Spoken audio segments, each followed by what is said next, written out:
Senior journalist Paluri Ramana మంత్రులు TG Bharat, NMD ఫరూక్లపై పలు ఆరోపణలు చేస్తూ తన యూట్యూబ్ ఛానల్లో పోస్టు చేసిన విషయంపై, అలాగే మంత్రి టీజీ భరత్ సన్నిహితుడు విఠల్ శెట్టిని బ్లాక్మెయిల్ చేశాడంటూ పోలీసులు కేసులు నమోదు చేసి కర్నూలు 3వ పట్టణ సిఐ శేషయ్య గత శనివారం రాత్రి అరెస్ట్ చేయడం జరిగింది. రమణను కర్నూలు 3వ పట్టణ సిఐ శేషయ్య శనివారం రాత్రి అరెస్టు చేసిన సందర్భంలో ఉదయాన్నే పోలీస్ స్టేషన్కు వస్తానని చెప్పినా కూడా సిఐ వినకుండా దొంగల కోసం అర్ధరాత్రి వస్తానని చెప్పి అనుచిత వ్యాఖ్యలు చేసి అరెస్ట్ చేయడం జరిగింది. ఈ నేపథ్యంలో సీనియర్ జర్నలిస్ట్ రమణపై సిఐ శేషయ్య చేసిన అనుచిత వ్యాఖ్యలను ఖండిస్తూ మంగళవారం నంద్యాల జిల్లా జర్నలిస్ట్ యాక్షన్ కమిటీ ఆధ్వర్యంలో నంద్యాల జిల్లా ఎస్పీ అదిరాజ్ సింగ్ రాణాను కలిసి వినతి పత్రం సమర్పించడం జరిగింది. సిఐ శేషయ్యపై చర్యలు తీసుకోవాలని నాయకులు డిమాండ్ చేశారు. ఈ సందర్భంగా నంద్యాల జిల్లా జర్నలిస్ట్ జాయింట్ యాక్షన్ కమిటీ ప్రతినిధులు, సీనియర్ పాత్రికేయులు ప్రభాకర్ చౌదరి మాట్లాడుతూ ఉమ్మడి కర్నూలు జిల్లాలో జర్నలిస్టుగా పలు మీడియా సంస్థల్లో పనిచేసిన సీనియర్ జర్నలిస్ట్ పాలూరి రమణను గత శనివారం పోలీసులు అరెస్ట్ చేశారని, ఈ నేపథ్యంలో సిఐ శేషయ్య జర్నలిస్ట్ రమణను దొంగల కోసం అర్ధరాత్రి వస్తామని అనుచిత వ్యాఖ్యలు చేయడాన్ని తీవ్రంగా ఖండిస్తున్నామన్నారు. ఇది యావత్ జర్నలిస్టులను అవమానపరిచినట్లే అని అన్నారు. ఏవైనా మీడియాలో వార్తలు జర్నలిస్టులు ప్రచురించినా, పోస్టు చేసినా వాటిపై ఖండనలు, పరువు నష్టం దావా వేయవచ్చని, అయితే ఓ సీనియర్ జర్నలిస్టును సిఐ అనుచిత వ్యాఖ్యలు చేసి అవమానపరచడం సరైన పద్ధతి కాదని పేర్కొన్నారు. సిఐపై చర్యలు తీసుకోవాలని కర్నూలు డీఐజీని, నంద్యాల జిల్లా ఎస్పీని కోరడం జరిగిందని తెలిపారు. నంద్యాల జిల్లా ఎస్పీ స్పందిస్తూ సిఐపై తగిన చర్యలను చేపడతామని హామీ ఇచ్చారన్నారు. నంద్యాల జిల్లా జర్నలిస్ట్ జాయింట్ యాక్షన్ కమిటీ ప్రతినిధి ప్రదీప్ మాట్లాడుతూ Kurnool 3 town CI Seshaiah journalist రమణపై అనుచిత వ్యాఖ్యలు చేయడం సరికాదన్నారు. జర్నలిస్టులను దొంగలుగా, దోషులుగా, గూండాలుగా చూడటం, దాడులు చేయడం సరైన పద్ధతి కాదని, ఇటువంటి చర్యలకు స్వస్తి పలకాలన్నారు.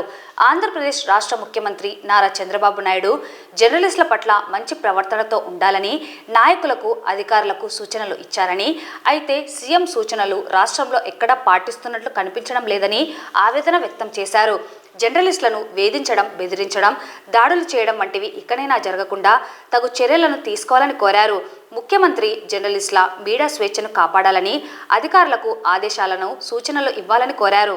కార్యక్రమంలో నంద్యాల జిల్లా జర్నలిస్ట్ యాక్షన్ కమిటీ సభ్యులు శ్రీనివాసులు, జాకీర్, చెల్లా మధు, సతీష్, శరత్, దేవేందర్ రెడ్డి, చార్లెస్, సురేష్, జాషువా, గణేష్, భరత్, రాజు, శివరామకృష్ణ, మౌలాలి, విజయ్, కిషోర్, సాయి, పవన్, అనిల్, రఘు, కుమార్, నందవరం శ్రీను, నూర్బాషా, నరసింహమూర్తి, రాము, వలి, శివ, ముస్కురాజు, నాగేంద్ర, రాము, జమాల్ బాషా, మోహన్, శ్రీను, శివరాం, అల్లా బకాస్, రామన్న తదితరులు పాల్గొన్నారు.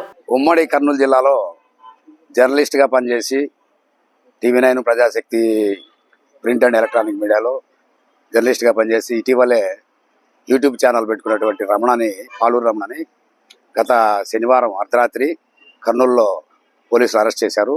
అరెస్టు చేసే ముందు మంత్రులు టీజీ భరత్, ఎన్ఎండి ఫరూక్ గారి మీద ఆయన కొన్ని పోస్టులు పెట్టాడు. సో ఆ విషయాన్ని పక్కకు పెట్టేసి మరుసటి రోజు ఎవరినో బ్లాక్మెయిల్ చేశాడంటూ ఆయన ద్వారా ఆయన్ని కేసులు కట్టి అరెస్ట్కి సిద్ధం చేశారు. అరెస్ట్ కూడా అర్ధరాత్రి 12 గంటలప్పుడు రమణ ఇంటికి కర్నూలులో పోలీసులు వెళ్ళడం జరిగింది. సిఐ శేషయ్య గారు, సార్ పొద్దునే రండి, వచ్చి మీరు ఏదన్నా ఉంటే కనుక నన్ను కేసులు కట్టి అరెస్ట్ వారెంట్ అంటే తీసుకెళ్ళండి అని చెప్పి జర్నలిస్టు రమణ రిక్వెస్ట్ చేసినప్పటికీ దొంగల కోసం మేము అర్ధరాత్రే వస్తాము అని చెప్పి సిఐ గారు అనుచిత వ్యాఖ్యలు చేశారు. ఇది యావత్ జర్నలిస్టులను అవమానించినట్టే. సో ఈ ఇష్యూ మీద జర్నలిస్టులంతా ఏకమై నంద్యాల జిల్లా జర్నలిస్ట్ జాయింట్ యాక్షన్ కమిటీ పేరుతో తీవ్రంగా అన్ని యూనియన్లు కలిసి ఈ విషయాన్ని ఖండించడం అయింది. ఏదైనా కానీ జర్నలిస్టు తప్పు వార్త రాస్తే ఖండన ఇచ్చుకోవడము, లేదా లీగల్గా పరువు నష్టం దావా వేసుకోవడం ఆనవాయితీ. సో వేరే డైవర్ట్ చేసి వేరే కేసులు పెట్టి జర్నలిస్టులను అర్ధరాత్రి అప్పుడు అరెస్ట్ చేయడాన్ని ఈ జాయింట్ యాక్షన్ కమిటీ తీవ్రంగా ఖండిస్తోంది.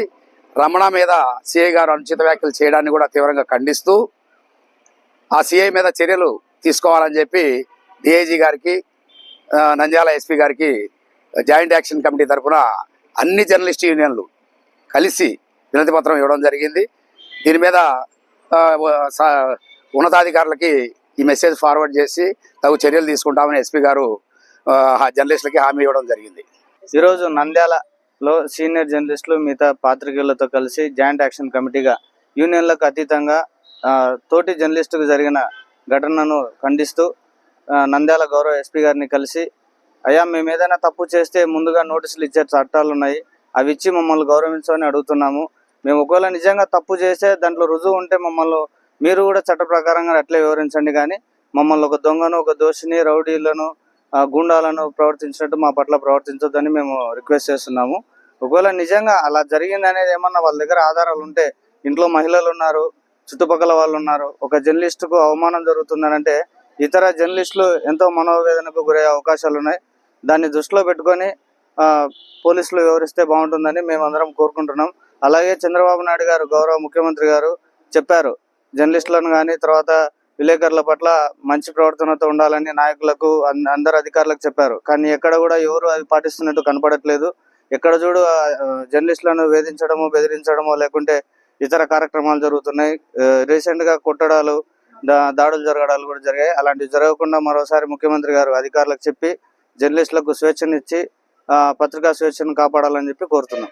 జర్నలిస్ట్ రమణ పైన పెట్టినటువంటి కేసులు ఎలాంటి ఆధారాలు ఉన్నాయి అవన్నీ ఏమీ తెలియకుండా అప్పటికప్పుడు కేసులు కట్టి అతన్ని అర్ధరాత్రి పూట అరెస్ట్ చేయడం అనేది సరైనటువంటి పద్ధతి కాదు.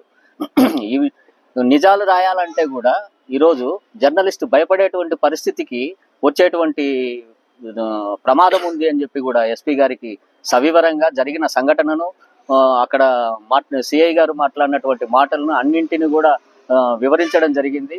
అందుకు సానుకూలంగా ఎస్పీ గారు కూడా స్పందించారు. పోలీసులు దుందుడుకుగా వ్యవహరిస్తూ వార్తలు అంటే విలేకరుల నొక్కి వాయిస్ను బ్లాక్ చేయాలి, గొంతు నొక్కాలనేటువంటి ప్రయత్నాలు అనేటివి కరెక్ట్ కాదు. ఇప్పుడు రమణ విషయంలో జరుగుతున్నది అదే. మొత్తం టోటల్గా కూడా దొంగగా చిత్రీకరించడం కూడా, మాట్లాడడం కూడా ఒక బాధ్యతాయుతమైనటువంటి హోదాలో ఉన్న ఎస్హెచ్ఓ గారు మాట్లాడినటువంటి విషయాల మీద తప్పనిసరిగా మేము చూస్తామని చెప్పి కూడా హామీ ఇచ్చారు. సీనియర్ జర్నలిస్ట్ అలాగే ప్రజాశక్తిలో కొద్ది రోజులు పనిచేసి అలాగే యూనియన్లు కూడా చేసినటువంటి సీనియర్ జర్నలిస్ట్ రమణ అరెస్ట్ విషయంలో పోలీసులు వ్యవహరించిన తీరు చాలా దారుణం. ఎందుకంటే ఒక సీనియర్ జర్నలిస్టులు పట్టుకుని అర్ధరాత్రి ఇంటికి వచ్చేసి ఇంటిని దొంగల కోసం కాకపోతే అర్ధరాత్రి కాకపోతే వస్తామని చెప్పడం, అలాగే జర్నలిస్టును దొంగలని చెప్పడం కూడా ఈ యొక్క పోలీసుల వైఖరిని తీవ్రంగా ఖండిస్తున్నాం. గతం ప్రభుత్వంలో కూడా ఉన్నటువంటి ప్రస్తుత అధికార పార్టీ ఉన్నటువంటి నేతలు కూడా మరి అధికార పార్టీ అప్పుడు ఆ రోజుల్లో మరి విమర్శించారు, మరి కిరాతకులు, కిరాయంతకులు మొత్తం అన్ని ఎన్నో విధాలుగా విమర్శించారు. కానీ ప్రస్తుతం ఉన్నటువంటి కూటమిలో ఉన్నటువంటి మంత్రులు కానీ, ఎమ్మెల్యేలు కానీ ఈ జర్నలిజాన్ని నొక్కే ప్రయత్నం చేయడం ఎంత మాత్రం సమంజసం కాదు. దయచేసి ఈ యొక్క జర్నలిజం స్వేచ్ఛను కాపాడండి, కళ్ళానికి అడ్డు వేయకండి, కళ్ళాన్ని గొంతు మాత్రం నొక్కండి, దయచేసి ప్రజాస్వామ్యాన్ని కాపాడండి. మేము రమణను దొంగ అని ముద్ర వేయడం ఖండిస్తున్నాం. మేము పోలీసులు కానీ ఎవరైనా కానీ చట్టపరంగా చర్యలు తీసుకోవచ్చు, కానీ అర్ధరాత్రి పోయి రమణను అరెస్ట్ చేసి నువ్వు దొంగను అర్ధరాత్రి అరెస్ట్ చేస్తామనేది శోచనీయం.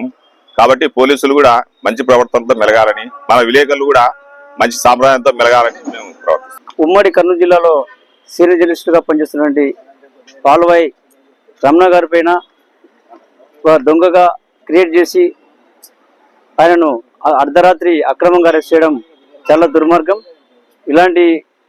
ఇలాంటివి మరొకసారి పునరావృతం కాకుండా పోలీస్ ఎస్పీ గారిని కూడా మేము కోరుతా ఉన్నాం.